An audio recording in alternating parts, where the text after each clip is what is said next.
اچھا، ایک حدیث ہے، من کذب علیہ متعمدا فلیتبوأ مقعدہ من النار۔ نبی کریم صلی اللہ علیہ وسلم نے فرمایا ہے کہ جس نے جان بوجھ کر مجھ پر جھوٹ باندھا وہ اپنا ٹھکانہ جہنم میں بنا لے۔ اس حدیث کی سنگینی کا آپ کو احساس ہے؟ کہیں ایسا تو نہیں کہ آپ ایک لوگوں کو ایمان ان کا خراب کر رہے ہیں اور جھوٹ بول کے اور لوگوں کو اپنے پیچھے لگانے کی کوشش کر رہے ہوں؟ کیا اس حدیث کی سنگینی کا آپ کو احساس ہے؟ مجھے احساس ہے، اور یہ ویڈیو میں نے جو الفاظ آپ کہہ رہے ہیں، یہ ایک اللہ نے مجھے ایک خواب میں بتایا کہ اس طرح سے میں ایک ویڈیو بناؤں، اور وہ ویڈیو میں نے اپلوڈ بھی کی ہوئی ہے کہ اگر میں اللہ اور اس کے رسول صلی اللہ علیہ وسلم کے نام پہ جھوٹ بولوں تو میں ہمیشہ ہمیشہ کے لیے جہنم کی آگ میں جلوں۔ یعنی اس طرح کی بات کوئی ایسے نہیں کہہ سکتا۔ اور یہ کیسے ہو سکتا ہے کہ ایک شخص اللہ اور اس کے رسول صلی اللہ علیہ وسلم کے نام پہ جھوٹ بولتا چلا جائے اور اللہ اس کی مدد پہ مدد کرتا چلا جائے؟ ایسے تو نہیں ہو سکتا۔ میں لوگوں کو تو چلیں مانا کہ میں بنا دیا میں نے، لیکن اللہ کو تو کوئی نہیں بنا سکتا۔ جی، تو یہ کیسے ہو سکتا ہے کہ جو ہے وہ اللہ میری مدد پہ مدد کرتا چلا جائے؟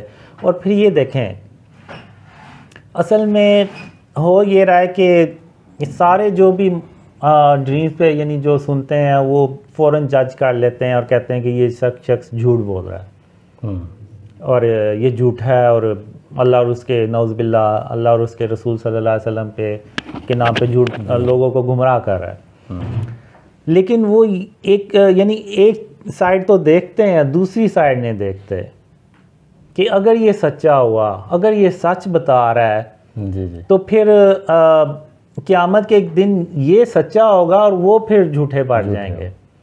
تو پھر قیامت کے دن اب میں نے یہ خواب تو اللہ کے کہنے پہ شیئر کرنا شروع کیے، خود سے تو نہیں کیے۔ تو پھر قیامت کے دن اللہ ان سے پوچھے گا کہ تم دنیا میں اس کو جھٹلاتے تھے جبکہ یہ سچا تھا۔ تو یعنی یہ لوگ جو ہے نا وہ صرف ایک چیز کو ایک سائڈ دیکھتے ہیں، دوسری سائڈ یہ دیکھتے ہی نہیں ہے کہ اگر یہ سچا ہوا تو اگر یہ دوسری سائڈ دیکھیں نا، سوچیں اس کے بارے میں، تو یہ کم از کم میرے خیال سے بری بات بھی نہیں کہیں گے اور کم از کم یہ صبر کر لیں گے۔ جی کہ وہ یہ کہیں گے کہ اچھا اس کو خواب آئے ہیں تو ہم دیکھ لیتے ہیں، اگر سچے ہوئے تو اگر یہ سچ بول رہا ہے تو سچے ہو جائیں گے، اگر یہ سچ نہیں بول رہا تو اس کے خواب سچے نہیں ہوں گے۔ تو لیکن لوگ جو ہے نا وہ اس طرف صبر ہی کرنے کے لیے تیار ہی نہیں ہے، تو وہ فوراً ہی جو ہے نا وہ اپنا فیصلہ سنا دیتے ہیں کہ یہ جھوٹ بول رہا ہے۔ اور میں نے تو اپنی ویڈیوز میں بھی کہا ہے، کئی جگہ پہ کہا ہے کہ لعنت اللہ علی الکاذبین، کہ جھوٹوں پر اللہ کی لعنت ہو۔ تو اب اس سے بڑی کوئی اور کیا بات کیسے کر سکتا ہے کوئی، اگر کوئی جھوٹا شخص ہے تو۔ اور اگر میں نے یہ اپنے فائدے کے لیے کرنا ہوتا تو میں پھر وہی بات کہوں گا کہ میں یہ پھر جوانی میں کرتا، نہ کہ اب جب میرا عمر ڈھل رہی ہے اور میں جو ہے نا وہ یہ ڈریم شیئر کرنا شروع ہو گیا ہوں۔ صحیح۔ اور ظاہر ہے کہ یہ خواب کا معاملہ بھی اس طرح ہے کہ کوئی بھی شخص اپنے خواب کو خود عملی جامہ کیسے پہنا سکتا ہے؟ بالکل۔ اب یہ اللہ نے خواب دکھائے ہیں اور وہی ان خوابوں کو سچا کر کے دکھا سکتا ہے، اور دنیا کی کوئی طاقت آ جائے وہ ان خوابوں کو سچا نہیں کر کے دکھا سکتی۔ صحیح۔ اچھا، بہت سارے لوگ اس بارے میں بھی بات کرتے ہیں کہ جو کچھ آپ نے، جیسے پہلے بھی آپ نے بھی اس بارے میں تھوڑا سا ذکر کیا ہے کہ آپ کے جو خواب ہیں وہ بہت زیادہ ریلیٹ کرتے ہیں اینڈ آف ٹائم کے ساتھ، کہ قیامت سے پہلے کے جو حالات ہیں، دجال، یاجوج ماجوج، عیسیٰ علیہ السلام، تیسری عالمی جنگ، ملحمۃ الکبریٰ جس کو حدیث میں کہا گیا، یہ ساری چیزیں احادیث میں پہلے سے موجود ہیں۔ تو کہیں ایسا تو نہیں کہ آپ نے 40 سال تک ان احادیث کو اکٹھا کیا اور پھر ایک خوبصورت سٹوری کی شکل میں خواب کہہ کر لوگوں کے سامنے بیان کر دیا؟ نہیں، اب میں پھر وہی بات کروں گا کہ اگر یہ انسان کی سوچ ہوتی نا تو جیسے آپ بات کر رہے ہیں تو اس طرح تو اکثر کو لمبی زندگی ملتی ہے، تو وہ پھر سارے بھی ایسا کر سکتے تھے کہ حدیثوں پہ اپنی ڈریمز بنا کے تو وہ شیئر کرنا شروع کر دیں۔ اب اس میں جو میرے جو ڈریمز ہیں نا، ان میں کچھ نشانیاں ہیں کہ جیسے پاکستان کو توڑا بورا بنانے کی کوشش کی جائے گی. اگر آپ میرے پی کے چینل پہ چلے جائیں تو وہاں پہ عمران خان سے ریلیٹڈ بھی مجھے بہت زیادہ ڈریمز آئے اور وہ بھی میں نے شیئر کیے ہوئے ہیں. اور وہ ناکام کیوں ہوتا ہے اس کی بھی ریزن ڈریمز میں آئی کہ اس نے جو قبر کو سجدہ کیا اس کی وجہ سے اللہ کی مدد اس کے ساتھ نہیں تھی تو وہ ناکام ہو گیا. اور ایک ڈریم میں مجھے اللہ نے یہ بھی کہا کہ قاسم اکیلا وہ نہیں ہوتا جس کے ساتھ اللہ ہو، بلکہ اکیلا وہ ہوتا ہے جس کے ساتھ پوری دنیا ہو مگر اللہ اس کے ساتھ نہ ہو. تو یعنی اب عمران خان کو آپ دیکھیں تو اسٹیبلشمنٹ نے اتنی سپورٹ کسی وزیر اعظم کی نہیں کی جتنی عمران خان کی. اور پھر جب وہ حکومت سے گیا تو اس کو دنیا بھر سے لوگوں کی سپورٹ تھی. اور مجھے جب اس کی حکومت گری تو مجھے یہ ڈریم میں آیا کہ عمران خان ایون اپنے ارلی الیکشن کروانے میں بھی کامیاب نہیں ہو پاتا. تو آپ نے دیکھا ارلی الیکشن نہیں ہوئے. بالکل. تو یہ خواب اگر آپ دیکھیں تو یہ 15 اپریل 2022 کا ہے اور یہ ہو بہو ویسے ہی سچا ہوا ہے. تو یعنی اب عمران خان ارلی الیکشن کروانے میں بھی کامیاب نہیں ہو پاتا. وہ کیوں نہیں ہو پاتا؟ کیونکہ اللہ کی مدد ہی اس کے ساتھ نہیں ہوتی. دنیا اس کے ساتھ ہے مگر اللہ کی مدد اس کے ساتھ نہیں. اور اللہ کی مدد کیوں نہیں کہ اس نے شرک کیا. اب کچھ ڈریمز اور بھی ہیں عمران خان سے ریلیٹڈ، جس میں ایک عمران خان کے دور میں ایک قدرتی آفت آتی ہے جس سے بہت سے لوگوں کے کاروبار متاثر ہوتے ہیں. اب زمین دھنسنا ایک سمبولک ہوتا ہے ڈریم میں، تو اس کو یعنی وہ ایک قدرتی آفت کو ظاہر کر رہی تھی کہ اس کے دور میں کوئی قدرتی آفت آئے گی. اور آپ لوگوں نے دیکھا یہ کرونا وائرس آیا، یہ بھی پہلے سے اپلوڈ ہے. پھر ایک ڈریم میں عمران خان 6 مارچ 2020 کو مجھے یہ ڈریم آیا کہ جس میں عمران خان کہتا ہے کہ ٹھیک ہے اگر آپ یہ سمجھتے ہیں کہ میری جگہ کوئی اور آ کے تو مجھ سے بہتر پرفارمنس دکھا سکتا ہے تو ٹھیک ہے وہ آ جائے اور میں یہاں سے چلا جاتا ہوں. اب کچھ مہینے پہلے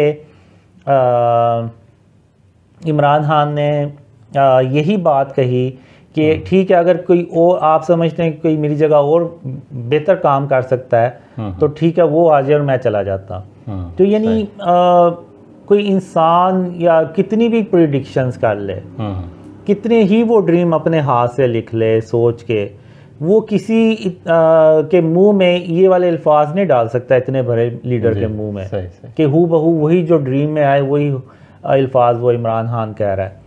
اور ایک 2018 کا ڈریم تھا جس میں عمران خان کہتا ہے کہ ہم آپ امریکہ کو کہتا ہے کہ ہم آپ کے غلام نہیں ہیں. اور یہ بھی جب عمران خان کی حکومت گری تو عمران خان نے یہ ورڈ یوز کیے. تو یہ جو ڈریمز ہیں یہ کوئی اپنی طرف سے بنا کیسے سکتا ہے، یعنی کہ وہ کسی کے منہ میں کیسے الفاظ ڈال سکتا ہے؟ یہ صرف اللہ رب العالمین ہے جس کو غیب کے علم کا پتہ ہے کہ اچھا اس کو یہ میں نے ڈریم دکھایا اور یہ فیوچر میں یہی بندہ یہ بات کرے گا. تو یہ صرف اللہ کو غیب کا علم اس غیب کا پتہ ہے اور وہی یہ ڈریم جو ہے نا دکھا سکتا ہے. انسان جو ہے نا وہ جتنا مرضی کر لے اس طرح سے یہ ڈریمز بنا ہی نہیں سکتا.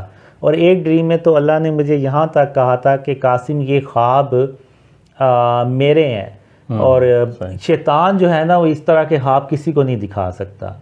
جس طرح کہ وہ قرآن کی کوئی آیت ہے نا وہ کوئی نہیں نہ بنا سکتا، اسی طرح یہ جو خواب ہے نا اس طرح کے یہ بھی کوئی انسان یا جن اپنی طرف سے نہیں بنا سکتا. یہ اس ڈریم میں اللہ نے مجھے کہا. یہ تو بہت بڑی بات ہے کہ کوئی بھی انسان یا کوئی بھی جنات اس طرح کے خواب نہیں بنا سکتے. حالانکہ پریڈکشن کے حوالے سے ہم پہلے بھی بہت سارے لوگوں کی پریڈکشن سنتے ہیں، جیسے سمسن کارٹون کی پریڈکشنز مشہور ہیں، بابا وانگا کی پریڈکشنز ہیں، نوسٹراڈیمس کی پریڈکشنز ہیں. تو لیکن وہ آپ کی بات ٹھیک ہے کہ ان کی ساری پریڈکشن صحیح نہیں ہوتی، کچھ ٹھیک ہو جاتی ہیں کچھ غلط ہو جاتی ہیں. لیکن آپ نے جتنے بھی خواب اب تک بیان کیے ہیں تو ہم نے دیکھا ہے خاص طور پر عمران خان کے متعلق چونکہ گزر چکے ہیں خواب تو وہ ہو بہو اسی طریقے سے پورے ہوئے ہیں. اور یہ جو عمران خان سے ریلیٹڈ ڈریمز ہیں نا یہ ایک ایویڈنس ہے پاکستانیوں کے لیے، امت کے لیے، کہ اگر میرے خواب عمران خان سے ریلیٹڈ جو ہیں وہ سچے ہوئے ہیں تو میرے جو دوسرے خواب ہیں جو اسلام کی سربلندی، پاکستان کی خوشحالی سے ریلیٹڈ ہیں، جو اینڈ آف ٹائم سے ریلیٹڈ ہیں، وہ بھی سچے ہوں گے. تو یعنی یہ ایک طرح سے پروف ہے، ایویڈنس ہے. صحیح. اچھا، حدیث میں ہے کہ آپ صلی اللہ علیہ وسلم نے فرمایا کہ جس نے خواب میں مجھے دیکھا اس نے یقیناً مجھے ہی دیکھا، شیطان میری شکل اختیار کر کے خواب میں نہیں آ سکتا. تو آپ یہ بتائیے کہ جب آپ خواب میں نبی کریم صلی اللہ علیہ وسلم کو دیکھتے ہیں، یا جیسے آپ کہتے ہیں کہ اللہ تعالیٰ اور نبی صلی اللہ علیہ وسلم سے میں نے بات کی، تو کیا آپ اس بارے میں کنفرم ہوتے ہیں کہ یہ اللہ تعالیٰ اور خاتم النبیین محمد صلی اللہ علیہ وسلم ہی ہیں؟ کہیں تخیلات یا شیطانی وساوس کا تو کوئی عمل دخل نہیں ہوتا اس میں؟ دیکھیں، میں جب بھی ڈریم میں اللہ یا محمد صلی اللہ علیہ وسلم آتے ہیں تو میرا جو جسم ہے نا وہ مجھے گواہی دیتا ہے کہ یہ اللہ رب العالمین ہے اور یہ خاتم النبیین محمد صلی اللہ علیہ وسلم ہے. ان میں سے کسی نے مجھے کبھی کوئی تعارف نہیں کروایا. ایون میں باقی اللہ کے باقی نبیوں کو بھی میں نے اپنے ڈریمز میں دیکھا ہے، ایون جبرائیل علیہ السلام کو بھی میں نے اپنے ڈریم میں دیکھا ہے.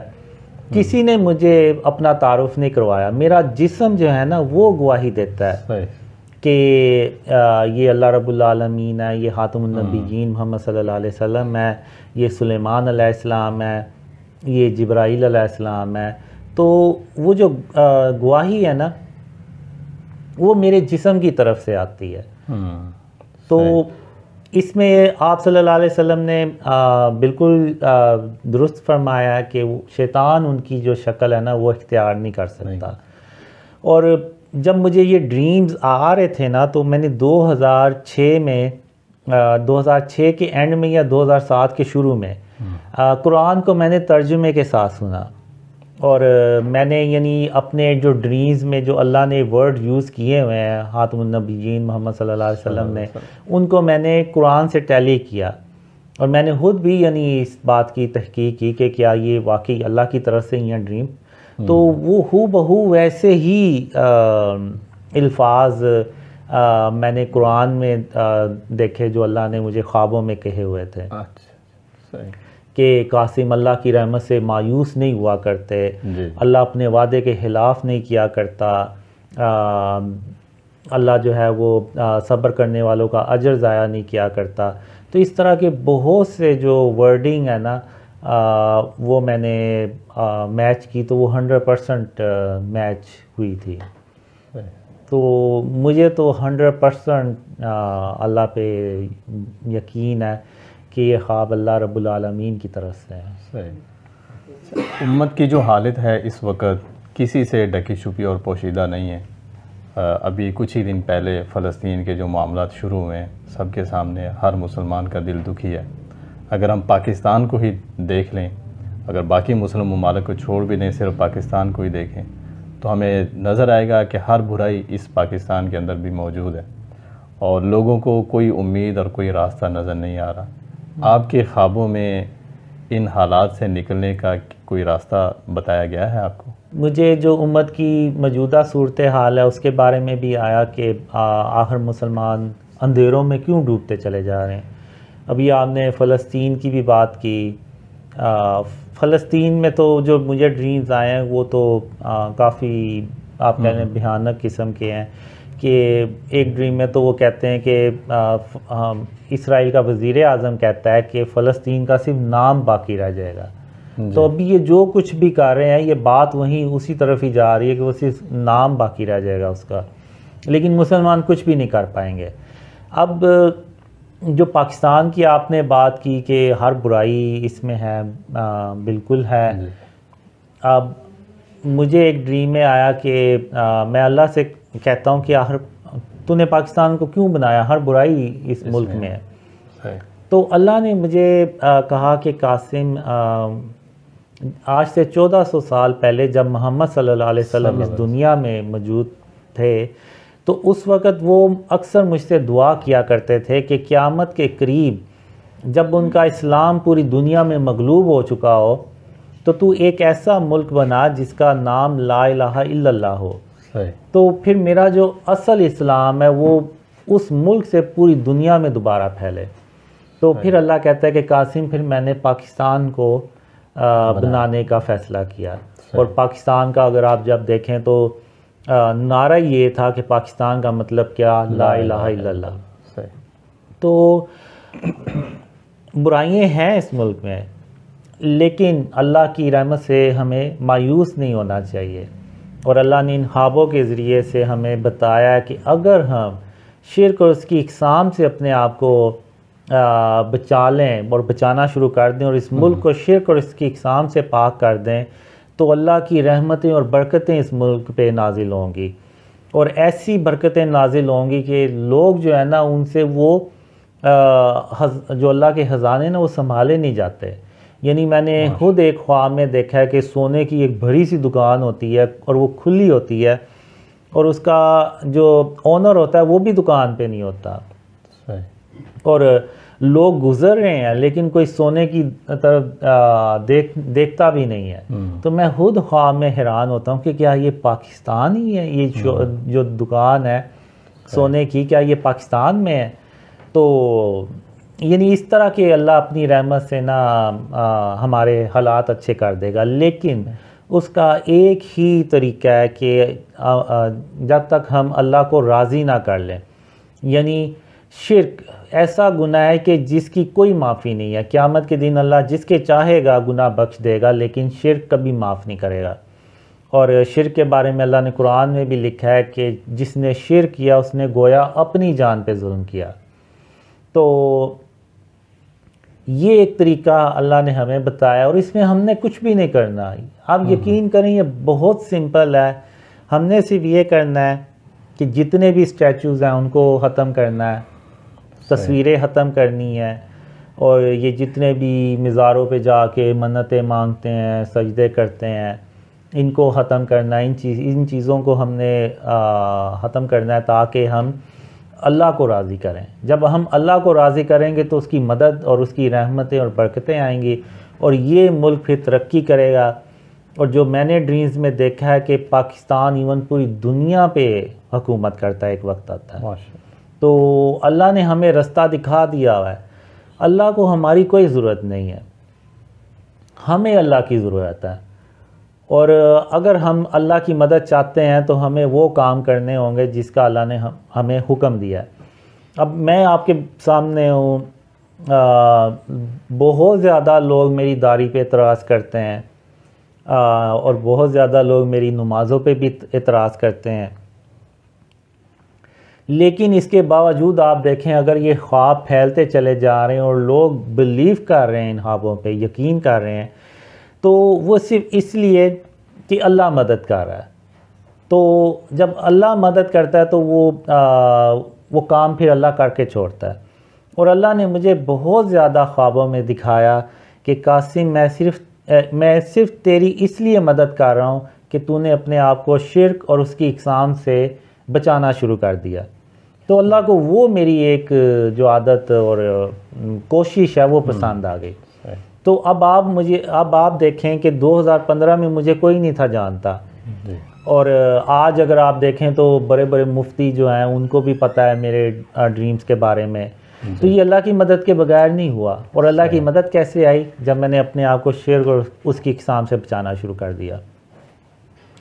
تو اگر میں اکیلا ایک انسان شرک اور اس کی اقسام سے بچاتا ہوں اپنے آپ کو، اللہ اس طرح سے مدد کرتا ہے کہ اس کے خواب دنیا میں پھیلتے ہیں ایسے، تو جب ہم بحیثیت پاکستانی قوم، بحیثیت امت اپنے آپ کو شرک اور اس کی اقسام سے بچائیں گے، تو اس کے بعد جو اللہ کی مدد آئے گی، تو آپ یہیں سے اندازہ لگا لیں کہ ایک بندہ جس کو 2015 میں کوئی نہیں تھا جانتا، اور آج دنیا سے اس کے خوابوں پہ لوگ یقین کر رہے ہیں، تو اگر ہم بھی اپنے آپ کو شرک سے بچائیں گے تو اللہ ہماری بھی ایسے ہی مدد کرے گا، اور ہم ان اندھیروں سے باہر نکل کے تو ان کافروں پہ حکومت کریں گے جو آج ہمارے اوپر حکومت کر رہے ہیں انشاءاللہ۔ اچھا، آپ کی باتوں سے یہ تاثر ملتا ہے کہ جیسے سارے مسائل کی جڑ ہی شرک ہے، یعنی آپ اس کو کوئی بہت بڑا گناہ جو ہے وہ اس طریقے سے آپ بات کر رہے ہیں اس کو، حالانکہ ہم دیکھتے ہیں کہ بڑے بڑے علماء جو ہیں وہ اس طریقے سے بات نہیں کرتے جیسے آپ بات کر رہے ہیں، کہ آپ ہر چیز کی بنیاد ہی اور اس کا اصل مسئلہ ہی آپ شرک کو قرار دے رہے ہیں۔ حالانکہ علماء جب بات کرتے ہیں تو وہ کوئی سود کے بارے میں بات کرتا ہے، کوئی نظام حکومت کے بارے میں بات کرتا ہے، کوئی عدل و انصاف کے نہ ہونے کے بارے میں بات کرتا ہے اس طرح، لیکن آپ سارے ہی مسائل کی جڑ ایک شرک کو قرار دیتے ہیں، اتنے کانفیڈنس کے ساتھ آپ اس چیز کو بیان کرتے ہیں. تو ہمارے ناظرین کو یہ بتائیے کہ یہ کیا واقعی اتنا بڑا گناہ ہے اور یہ ایسی چیز ہے، اور اس کے ساتھ ساتھ یہ بھی ہمیں بتائیے کہ کیا آپ کے خوابوں میں سب سے بڑا پیغام کیا ہے؟ دیکھیں، شرک وہ گناہ ہے جس کی کوئی معافی نہیں ہے. قیامت کے دن اگر کسی نے سود کھایا ہوا ہے، کسی کو قتل کیا ہوا ہے، کسی نے کوئی زنا کیا ہوا ہے، کسی نے کوئی اور بڑا گناہ کیا ہوا ہے، اللہ جس کے چاہے گا گناہ بخش دے گا، لیکن شرک کبھی معاف نہیں کرے گا.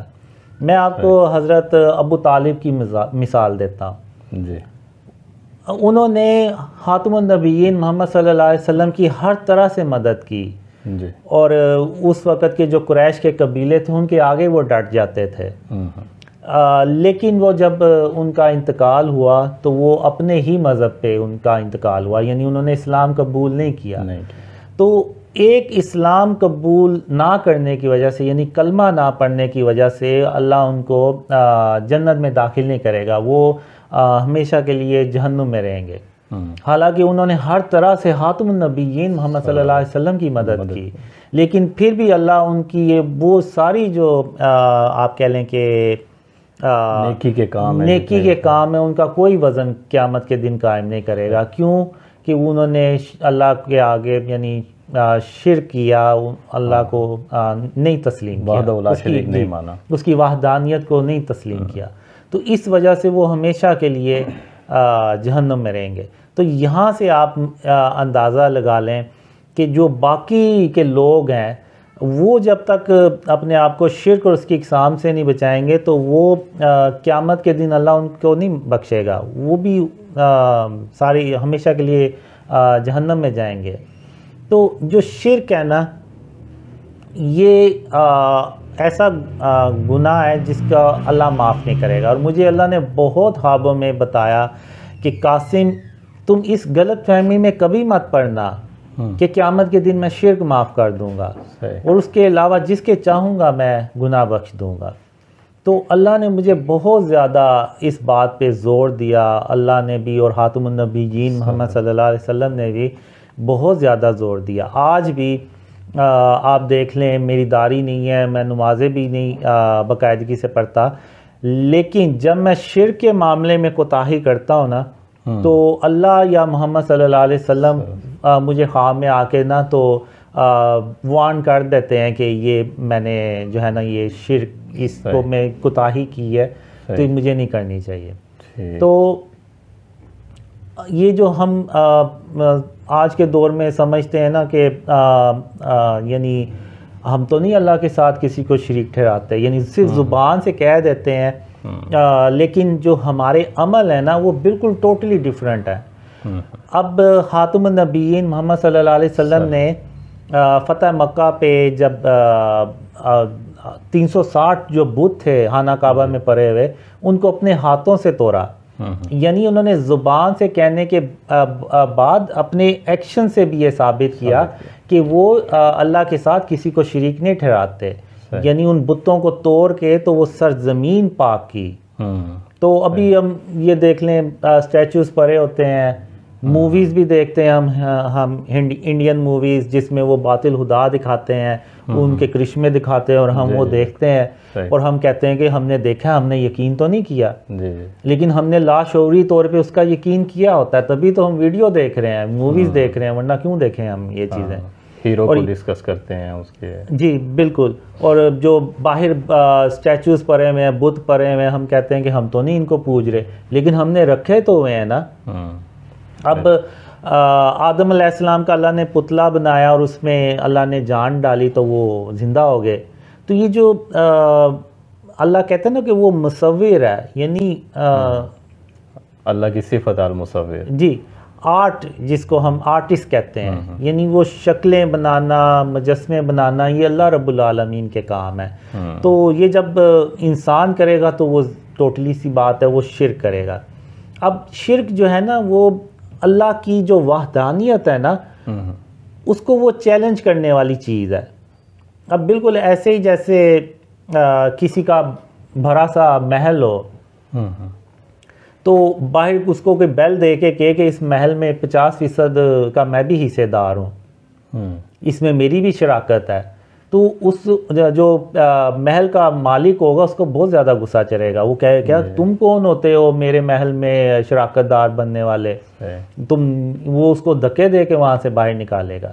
تو اسی طرح جب کوئی شرک کرتا ہے نا تو وہ بیسیکلی اللہ کی وحدانیت کو چیلنج کرتا ہے. جب اللہ کی وحدانیت کو چیلنج کیا جاتا ہے نا تو پھر اللہ وہ گناہ نہیں معاف کرتا.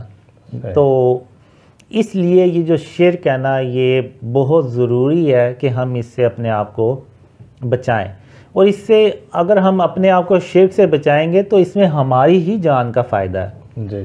قیامت کے دن اللہ ہمارے حال پہ رحم فرمائے گا, اور دنیا میں بھی اللہ ہمارے حال پہ رحم فرمائے گا اور ہمارے اوپر اپنی رحمتیں اور برکتیں نازل کرے گا, اور تبھی ہماری جو ہے نا وہ نجات ہوگی. اور میں نے آپ کو مثال بھی دی حضرت ابو طالب کی کہ خاتم النبیین محمد صلی اللہ علیہ وسلم کے ساتھ کھڑے ہونے سے بہتر اور کیا نیکی ہوگی, لیکن اس کے باوجود اللہ نے ان کے لیے وہ وزن ہی قائم نہیں کیا کیونکہ انہوں نے کلمہ نہیں پڑھا. تو اس لیے ہمیں جو ہے نا اپنے آپ کو ہر حال میں شرک سے بچانا ہے. یہ ایسا گناہ ہے جس کی کوئی معافی نہیں ہے, باقی جس کے چاہے گا اللہ گناہ بخش دے گا. اور آج کے دور میں ماڈرن دور میں تو یہ ہڈن شرک ہیں, یہ تو لوگوں کو پتہ نہیں, ایون بہت زیادہ علماء کو بھی نہیں پتہ. اگر آپ دیکھیں تو مفتی مینک کی کچھ ایک ویڈیو انہوں نے اپلوڈ کی تھی, تو انہوں نے ٹی شرٹ پہ یہاں پہ ایک تصویر بنی ہے اور یہاں بھی تصویر سی بنی ہوئی ہے. تو اب وہ مفتی ہیں اور عالم ہیں, تو ان کو اتنا بھی نہیں پتا کہ یہ جو چیزیں نہیں نا یہ فارم آف شرک میں آتی ہیں. ایک خواب میں اللہ نے مجھے کہا تھا کہ قاسم اگر تمہاری چھوٹی انگلی کی ناخن سے بھی چھوٹی کوئی تصویر ہے اور وہ میری جیب میں پڑی ہوئی ہے اور مجھے اس کی ضرورت نہیں ہے تو وہ فارم آف شرک ہے. تو وہ تو جو تصویر ہے وہ تو ناخن سے کتنی بڑی ہے. اور ایک دوسرے ڈریم میں اللہ نے مجھے کہا کہ قاسم ہندو بھی تصویروں کو دیکھتے ہیں, اور اگر تم نے بھی تصویروں کو دیکھنا ہے تو پھر تم میں اور ان میں فرق ہی کیا رہ جاتا ہے. اسی طرح اگر آپ دیکھیں تو بہت زیادہ لوگ ٹیٹوز بنا کے تو حج اور عمرہ کرنے جاتے ہیں. تو اگر آپ دیکھیں تو یوٹیوب پہ آپ کو ویڈیوز بھی ملیں گی. اب امام کعبہ یعنی ہماری نظر میں جو امام کعبہ کا رتبہ ہے وہ دنیا کے تمام عالموں سے بڑھ کر وہ رتبہ ہے. تو جب امام کعبہ کو ان چیزوں کا نہیں پتا کہ یہ فارم آف شرک ہیں اور انہوں نے کوئی ایسی پابندی نہیں لگائی, تو آپ یہاں سے اندازہ لگا لیں کہ عام امت کا جو حال ہے وہ کیا ہوگا. ان کو تو بالکل بھی نہیں پتا ہوگا ان چیزوں کا. تو یہ میرے خیال سے ہاں علماء کو چاہیے کہ اس طرح سے اس پہ بات کریں اور پابندی لگائیں کہ کسی کے اگر ٹیٹو بنا ہو تو وہ عمرہ حج کرنے اس کو اجازت ہی نہ ہو اس کو حج اور عمرہ کرنے کی. اب جس نے اگر ٹیٹو بنایا ہوا ہے بے شک اس پہ تصویر نہ بھی ہو تو ایک سیاہی ہے جو اوپر جسم کے چڑھ جاتی ہے. اب جب سیاہی چڑھ گئی تو آپ یعنی جس کے وہ ٹیٹو بنا ہے وہ وضو کرے گا تو اس کا وضو ہی نہیں ہوگا, وہ غسل کرے گا تو اس کا غسل ہی نہیں ہوگا کیونکہ اس کا جسم کا حصہ گیلا تو نہیں ہوا. تو اس لیے بھی ہمیں ان چیزوں سے اپنے آپ کو بچانا چاہیے, اور علماء کو ان چیزوں کو زیادہ زور دینا چاہیے. وہ گناہ جس کی کوئی معافی نہیں ہے میرے حساب سے علماء کو اس پہ سب سے زیادہ زور دینا چاہیے. آپ کی باتوں سے یہ اندازہ ہو رہا ہے کہ شرک کا معاملہ بڑا سینسٹیو ہے, بہت زیادہ ہم لوگ بہت لائٹ لیتے ہیں, بہت زیادہ. مجھے تو آپ کہہ لیں کہ اللہ نے اتنی زیادہ تنبیہ کی ہے نا کہ میں اس کا آپ کو بتا نہیں سکتا. کہ یعنی اللہ نے ایک بات یعنی ریپیٹ کی ہے 3 بار کہ قاسم قیامت کے دن اس غلط فہمی میں کبھی نہ پڑنا کہ میں قیامت کے دن شرک معاف کر دوں گا, اور قاسم اس غلط فہمی میں کبھی مت پڑنا کہ میں قیامت کے دن شرک معاف کر دوں گا اور اس کے علاوہ جس کے چاہوں گا گناہ بخش دوں گا. یعنی اللہ نے بات ریپیٹ کر کے نا تو بار بار دہرائی ہے جی, تاکہ وہ میں جو ہے نا وہ ذہن نشین کر لوں اچھی طرح, اور یہ نہ ہو کہ میں یعنی سستی کر دوں کہ اچھا اللہ بخشی دے گا، لیکن نہیں، اللہ قیامت کے دن شرک کبھی معاف نہیں کرے گا۔ تو اس کا مطلب ہے کہ آپ کے خوابوں میں جو سب سے بڑا پیغام ہے پھر وہ بھی شرک ہی ہے یا اس کے علاوہ کوئی اور بھی ہے؟ شرک ہی ہے، اس کے علاوہ بھی اور ہیں لیکن وہ بعد میں آتے ہیں، یعنی غرور، تکبر، کینہ، بغض، اور کسی دوسرے کا مذاق مت اڑانا، کسی کی بے بسی پہ اس طرح سے اس پہ نہ ہنسنا، اور اس طرح کی، یعنی کھانا کھایا تو برتنوں کو، کھانے کے برتن کو انگلی سے چاٹ کے صاف کر لینا، تو اس طرح کی اور بھی باتیں ہیں، لیکن شرک پہ اللہ نے اور خاتم النبیین محمد صلی اللہ علیہ وسلم نے بہت زیادہ یعنی سب سے بڑا پیغام شرک ہی ہے۔ جی بالکل، شرک اور اس کے اقسام اس سے ہم اپنے آپ کو بچائیں گے تو ہماری دنیا میں بھی نجات ہے اور آخرت میں بھی نجات ہے۔ اور اگر آپ دیکھیں تو جتنے بھی اللہ کے نبی آئے ہیں نا، ان سب نے ایک ہی پیغام دیا ہے کہ لا الہ الا اللہ، یعنی اللہ کے سوا کوئی معبود نہیں، اور انہوں نے عملی طور پہ بھی ثابت کیا ہے۔ اب ابراہیم علیہ السلام نے بھی زبان سے بھی کہا اور بتوں کو توڑ کے تو اپنے عمل سے بھی یہ بات پروف کی کہ وہ اللہ کے ساتھ کسی کو شریک نہیں ٹھہراتے اور ایک اللہ کی عبادت کرتے ہیں۔